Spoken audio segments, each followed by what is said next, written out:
Good evening, everybody. Welcome to another show of the Mindful Elevation Caribbean, where, as always, we're going to have an interesting conversation. So, as you know, this is our series, All Things Women Related, where we have been talking with different women about the different work that they're doing. And for those ones that we have been interviewing, what their passion was, and most often, out of their passion it continued as their work for them to helping other persons. So tonight we're going to be talking about business once more, and tonight specifically about working from home, how it is to work from home. And while you have your family, you have to take care of your family, take care of the house, and do all the other things. Sometimes we're thinking that it's very easy to be working from home because then you can decide your own time. And then we forgetting that there's a family that is also with you a lot of the times, and also that you're seeing things in the house that you want to do while you're supposed to be working. So tonight our guest is going to be Miss Heidy. Hi, Heidy. I hope I'm pronouncing it correctly. So good evening. Good evening. Thank you so much for having me on the show. You're welcome. Thank you for accepting our invitation. So how are you doing? I'm good. Just really excited to be here tonight. Yes, me too. Me too. I'm really excited to be talking about this topic. So, before we continue, if you have any questions or remark, you can always post it, and then we will always address it during the show. So, our first question that we always ask: tell us a little bit about yourself. A little bit about me. My name is Heidy de la Cruz, and I am an author, poet, and podcaster.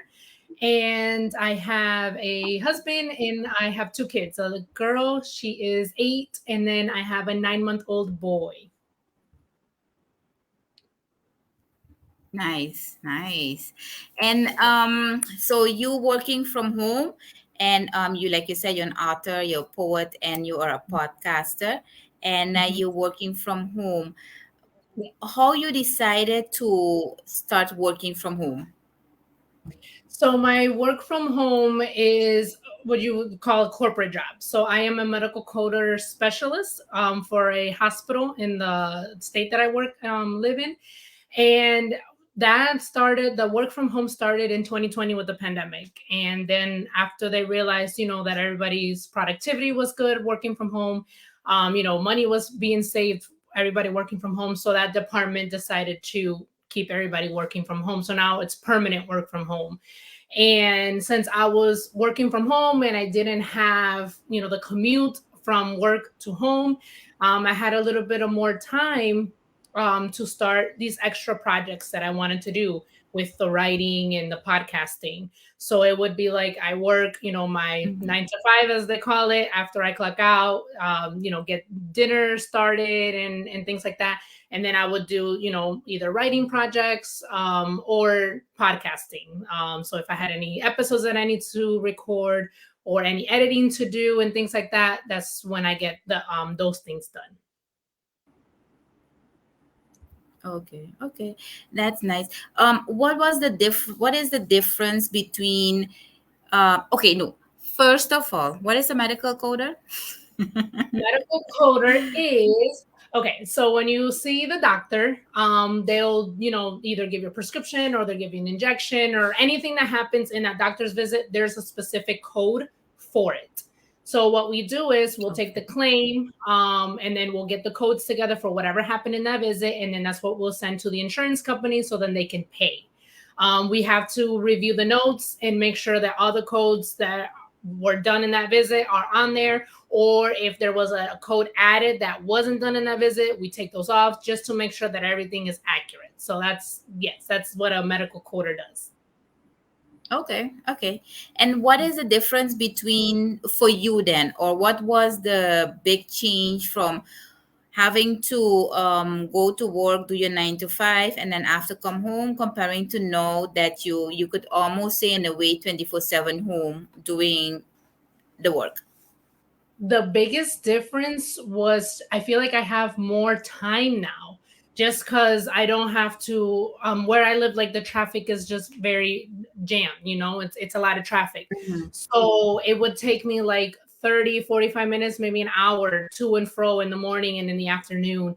Then in the afternoon you have to go get your my kids at school and then come home and things like that. And then by the time that get home, then you have to start cooking and getting everything ready for the next day. It was like draining. You felt very, very drained. But as to now Mhm. that I'm just home, I have my little area where I work, I clock out, and then now I'm already home so I can get dinner started right away. Like there's no 30 minutes, an hour, from work to home. Get dinner started right away, get dinner Mhm. earlier so we eat earlier. We can get more family time together too. Help my daughter with homework. And I just feel like there's just more time, more energy because you're not drained from the commute or anything like that. So that has Mhm. been the biggest difference for me. Okay, okay, okay. So I understand because when you started explaining in my head, I was like, but to me, based on what you said, all what you're doing now, it sounds like your day is more packed than before. Oh, But I, but I guess because of the monotone thing of having to drive in the car for, in your case, 30 minutes, that's kind of like what's draining you too. yes, exactly. So if I was working at an office right now and then having to come home, I probably wouldn't be doing the writing and the podcasting like I am today. Just because of the energy. Like I just wouldn't have the time or the energy to do it. So in a Mm-hmm. sense, it's like I've added the podcasting and writing to the time that I would have been using to drive, if that makes sense. Yes, Yeah. yes, it does because you kind of like want an hour per day actually extra that you can do other stuff. Yes, Yeah. exactly. Yeah. Yeah. What was some of the struggles that you encounter when you started working from home? Well, you had mentioned a few things that I had struggled with because I do it too, like seeing things to be done around the house. So with my medical coding, like they can track what time I do which claims, right? So you have to clock in from a certain time to a certain time and you have to be working, right? So they can see if you're working or not or how many times you take between each claim. So like they can see like, oh, whoa, she took like an hour between, like, she wasn't working at that time.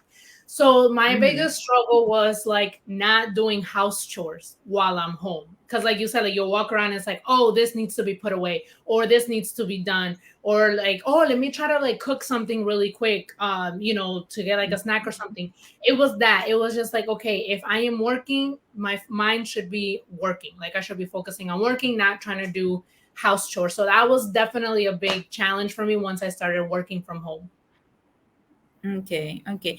And you mentioned that your children are young. Now that you're working from home, are they home with you as well, or they go to school?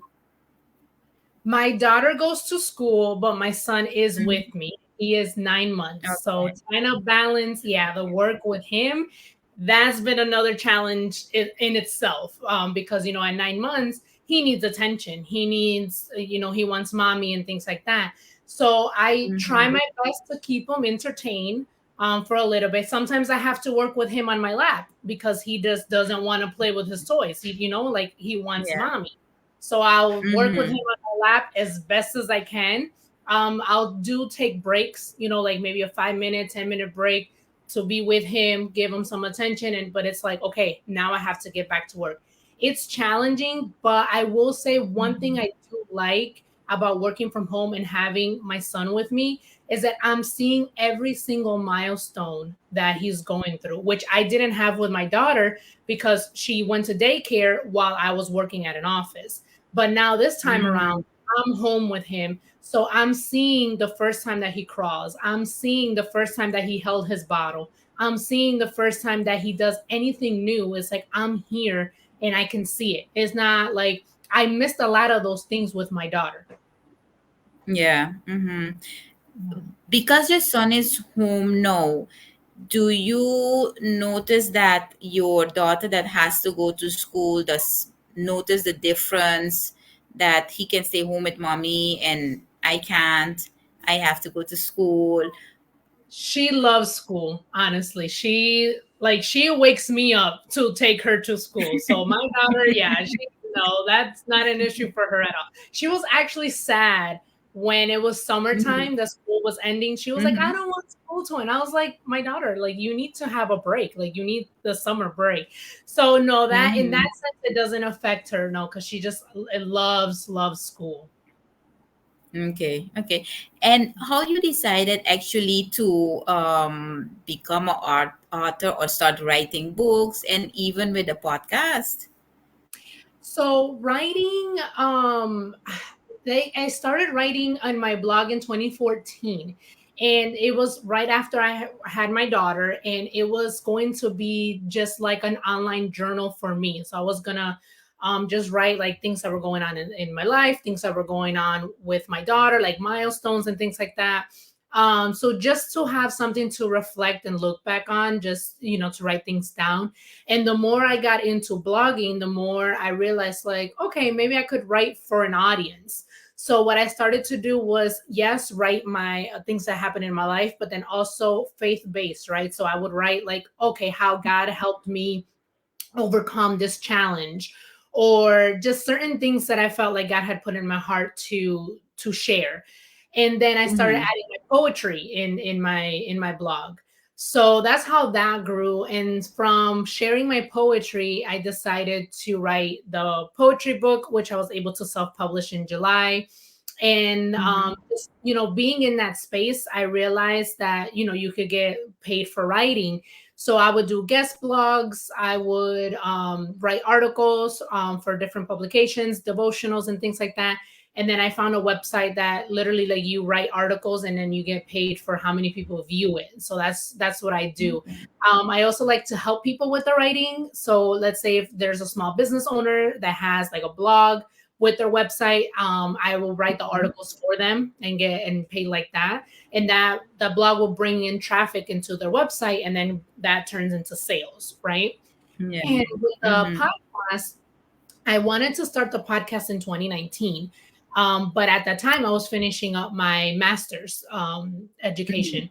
So I couldn't do it in 2019 because I was busy doing my master's. And then 2020, the whole pandemic, it affected me mentally, as I'm sure it affected a lot of people. So I wasn't in the right headspace to take on this project.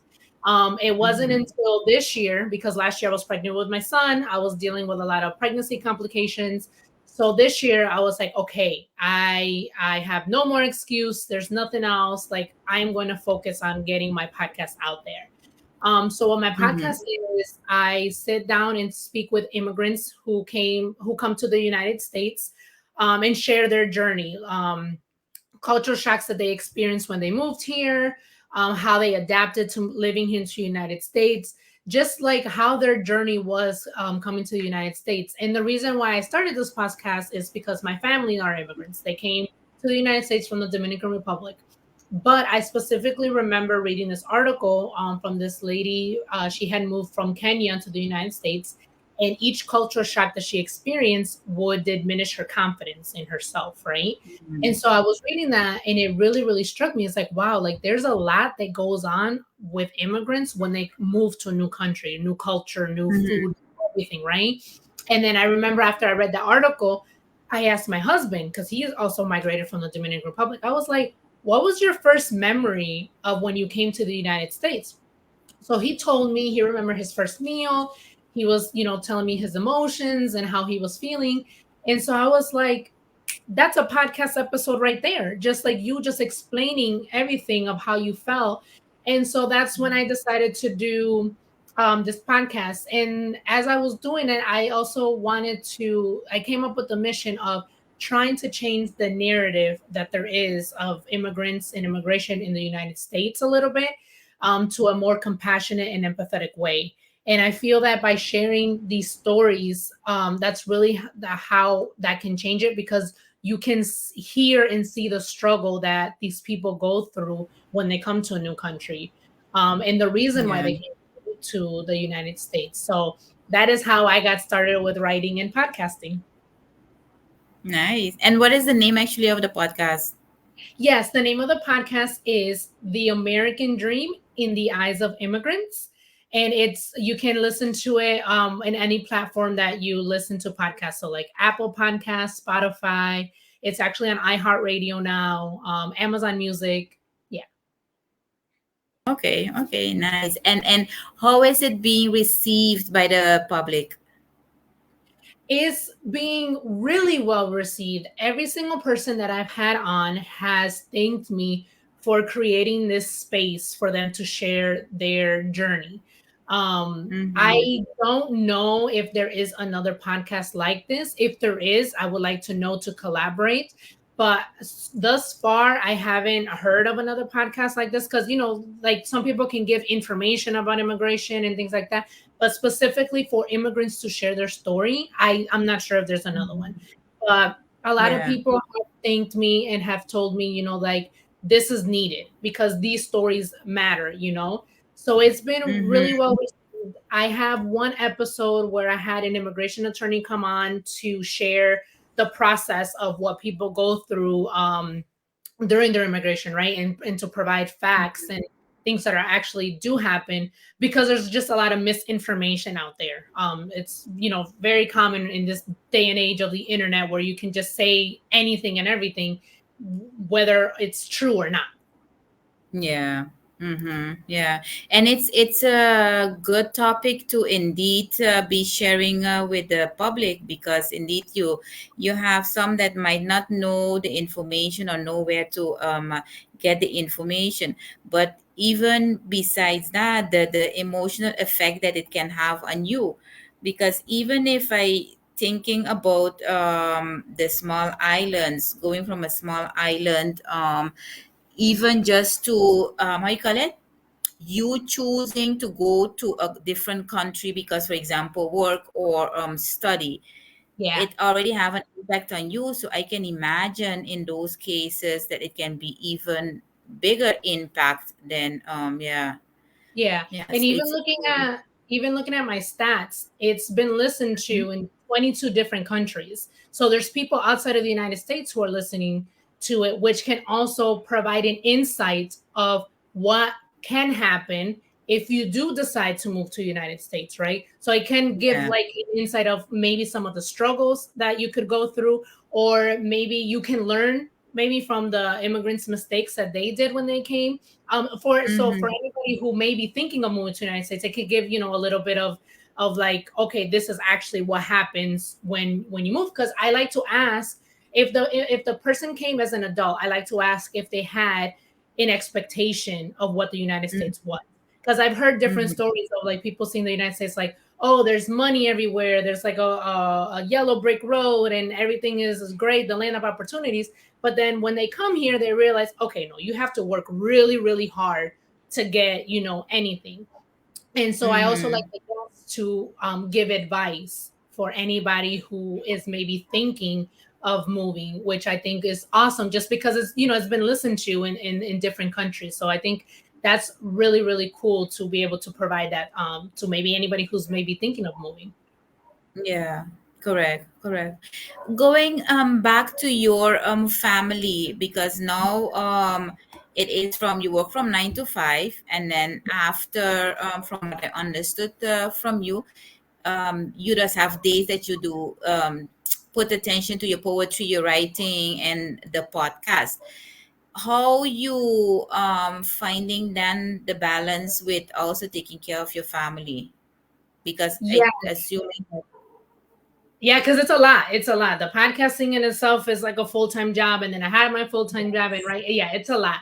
So I am very intentional on how I schedule things. So I try, for example, to if I'm going to schedule a podcast, I make sure that's only one podcast per day. Because depending on the podcast that I'm doing, like my podcast is only 30 minutes, right? So I have guests come on for 30 minutes. Sometimes it goes over, but I know that for this day, I have a 30-minute that I'm going to be busy doing something else.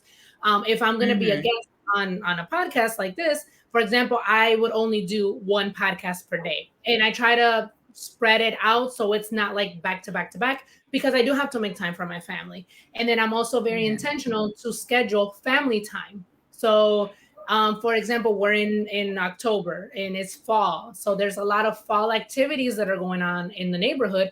So I make sure to schedule things for us to go out and do as a family. So I Mm-hmm. definitely just very intentional on how to schedule my time and make sure that, my family has its moments, and then I also have my time with my husband. Like, we need time, one-on-one time, just for us too. Yeah. So that's, Mm-hmm. yeah, so definitely organization, scheduling, and then also my husband has been a really big help and support, because right now I'm doing this and he's getting dinner ready and taking care and making sure that my son is okay and my daughter's okay. So it's definitely a Mm-hmm. team effort to be able to do this. Because if I didn't have his support, like, I honestly wouldn't be able to do all the things that I'm doing. Yeah, yeah, and that's a good point that you mentioned as well. The support that you're getting from your surroundings, because otherwise you can't be doing this to the best of your ability, because it is you working through the day, and then afterwards you also doing, like we call it, your own thing, but you still need time to focus and to be able to do it. So Yeah, yes, to have indeed a spouse, a partner that is able to support you, or any other family member, that yeah, is really a plus point. Yeah. exactly. Yeah. um, do you have any challenges with fear, with doubt, throughout the process of working from home, and especially doing the writing and the podcast? So from working from home, when I first started, I wasn't sure if I was going to be as productive as I was in the office. Because when you're in the office, there's no family; it's just you and coworkers and things like that. So that was my biggest Mm-hmm. fear. But one, and then also working from home is not for everybody, right? It's like some people need the interaction, day to day interaction with other people, because it can take a toll on your mental health. So that was another Mm-hmm. thing that I was worried about. Is like, would I be okay being home all the time, right? Yeah. And actually, Mm-hmm. I love it. I absolutely love it. I don't want to go back to an office. I don't like at all. Like, I would just rather be home. But that's not for everybody. That's not the case for everybody. So that was one challenge with the working from home. With the writing and the podcasting, it's very scary, especially with poetry. It's very scary to be vulnerable and put, like, your thoughts and feelings out there. So Mm-hmm. with my poetry, once I did decide to do this poetry book and put it out there, I was scared at first, but the feedback that I get from my blogs or my writing, like, is what keeps me going. So for example, I always say, like, anything that I put out, I just want it to connect with one person, and that's it. And I feel like it's fulfilled its purpose, sorry. And I do get that. Like, even when I start to doubt myself and I'm like, God, why am I doing all this? Why am I doing everything that I'm doing? But I always get like a message or a comment, and somebody saying like, oh wow, this article really connected with me, or I went through this too, or that blog was really inspiring to me, and like, that's what keeps me going. Now with the podcast, Mm-hmm. my biggest thing was, I don't like my voice on recordings, and I feel like that's very, very common. Like, people are like, oh, I don't like hearing myself. So like, that was my biggest thing, was like, like, now I need to edit these episodes, and I had to like re-listen to myself, and I didn't like it at all. But the more that I've done it, the more like I Mm-hmm. don't care, really. Like, like, the purpose of it is much bigger than me focusing on my voice, right? So I Yeah. just try to Mm-hmm. focus on the bigger picture, on the mission that I'm trying to complete, and I really, really stand firm and believe that these stories matter. So that's why I keep going on the podcast. But it's just very challenging at first. Like, you got to get out of your way, right? You got to let those doubts go and just do it. Yes. Yeah. Yes, yes.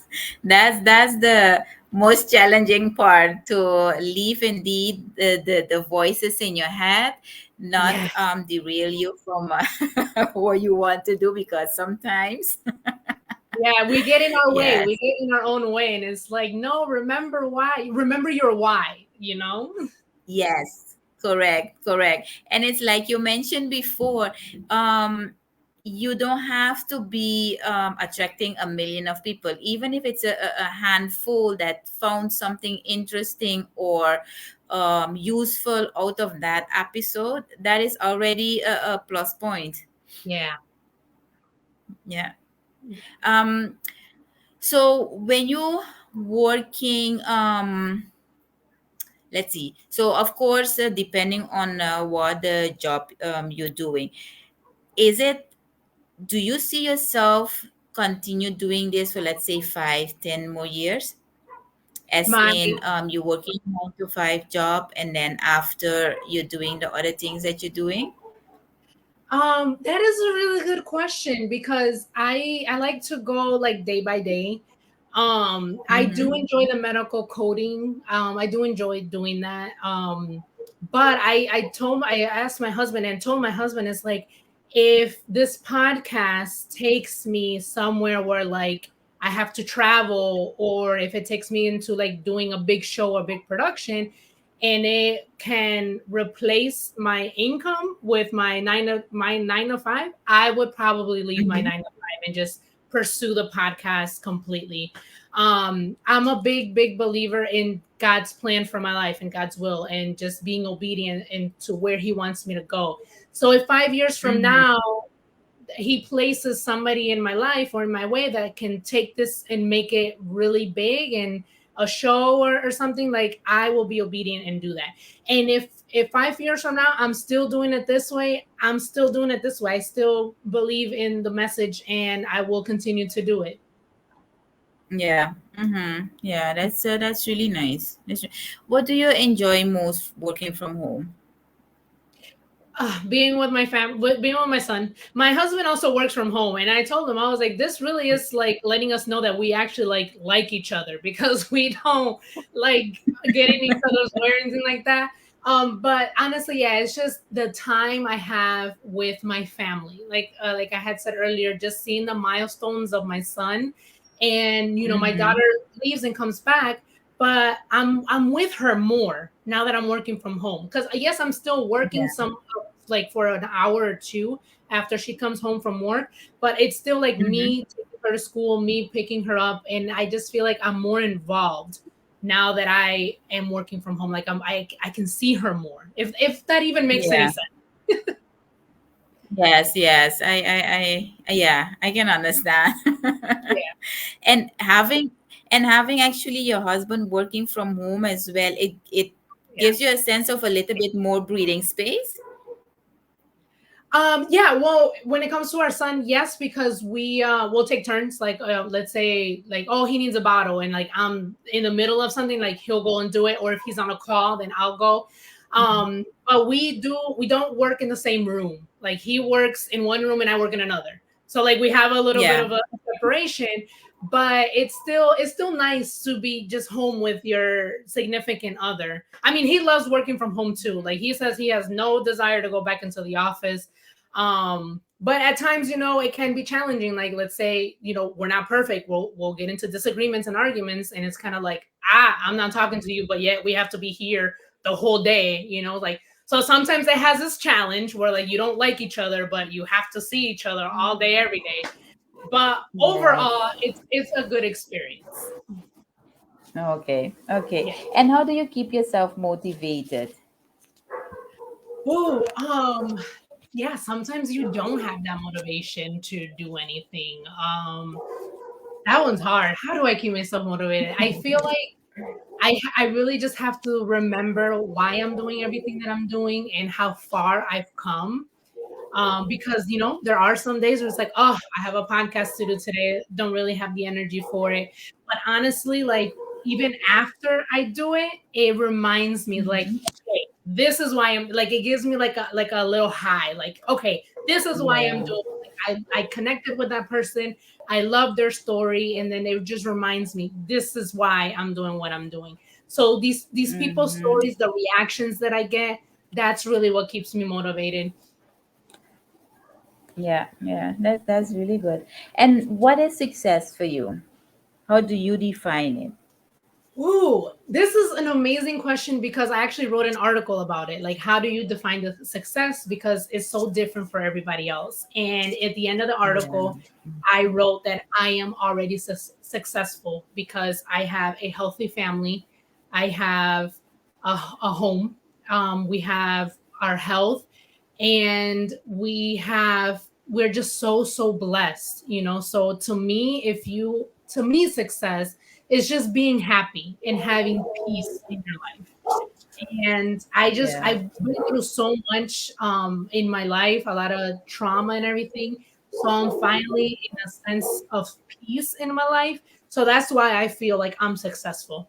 Is just because I have this Yeah. peace and this happiness in my family. Honestly, that's how I define my success. Mm-hmm. Yeah, and that's a beautiful answer.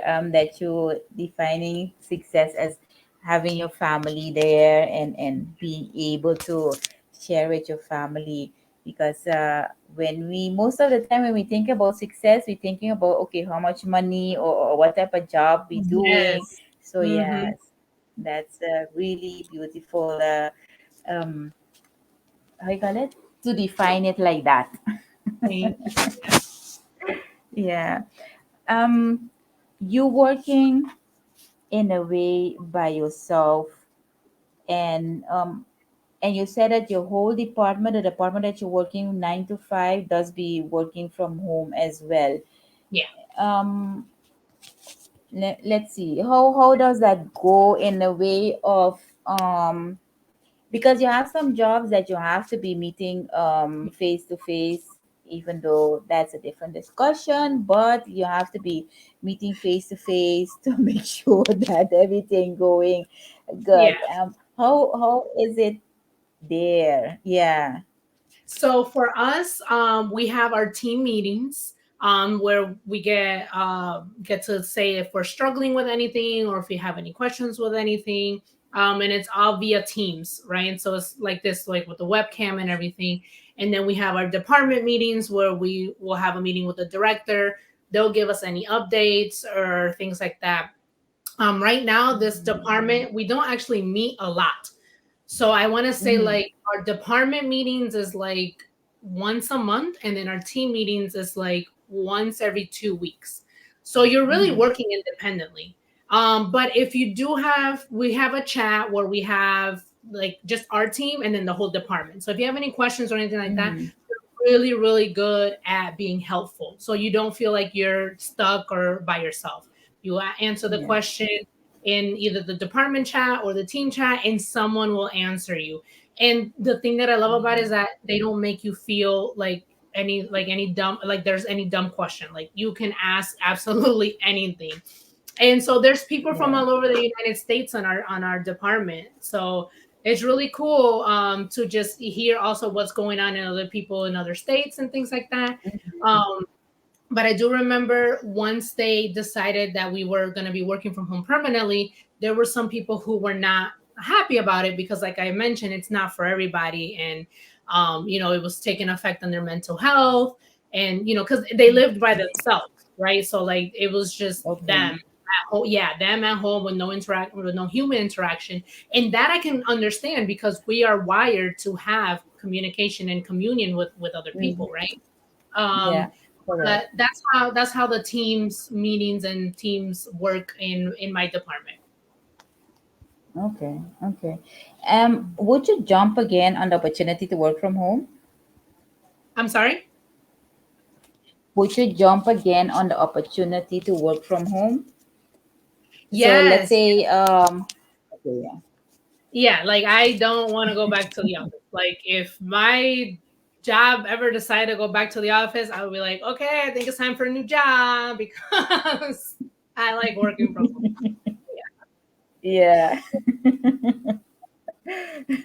Okay, what advice or tips can you give people that either thinking of going to work from home? I know you started working from home because of the pandemic, but Mhm. is there any tips or advice that you can give people that are thinking of working from home?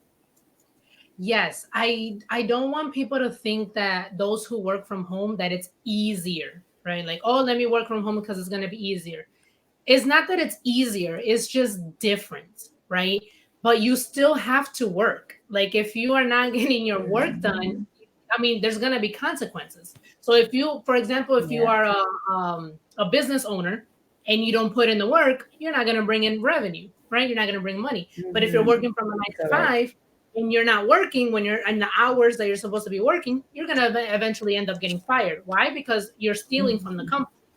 So my Yeah. advice is just to know that it's not easier, it's just different. And if you are thinking of Mhm. working from home, I say go for it, but be honest with yourself if you know that it's not for you. Because again, it's not for everybody. So if you try it and you're Yeah. like, I'm struggling, then I will say go back to working in the office. Just make sure you're doing what is right for you. Mm-hmm. Yeah, and that's important because I can remember when I had to work from home. I loved it. Even Yeah. though, if I have to be honest with myself, it felt like I was working longer hour Mm, and putting in way more work. But at the end, I loved it, the working from home, while other people were saying, like you said, they couldn't handle with being at home because they either were yeah. by themselves or yeah, the interaction wasn't good. So you indeed have to be honest with yourself, like you're saying, and see if you are able to do it mentally Yeah. as well. So yeah, that is really important, Yeah. really important. And of course, also if you can put in the necessary work for you to make working from home work, and also if it's on a business you're working, that you can see progress no matter how small it is. Yes, So definitely. yeah. Mm-hmm. So Haiti, we reach to our end for tonight again. I don't know if you have anything that you would want to say before we close off. No, just thank you so much for this opportunity and able to share a little bit of my balancing working from home and being a mom. Thank you, thank you. It was really interesting to see it from a different perspective, and also to see that how you're combining your 9 to 5 job, and also doing your writing, doing your podcasting. Can you remind us about the name for your podcast again?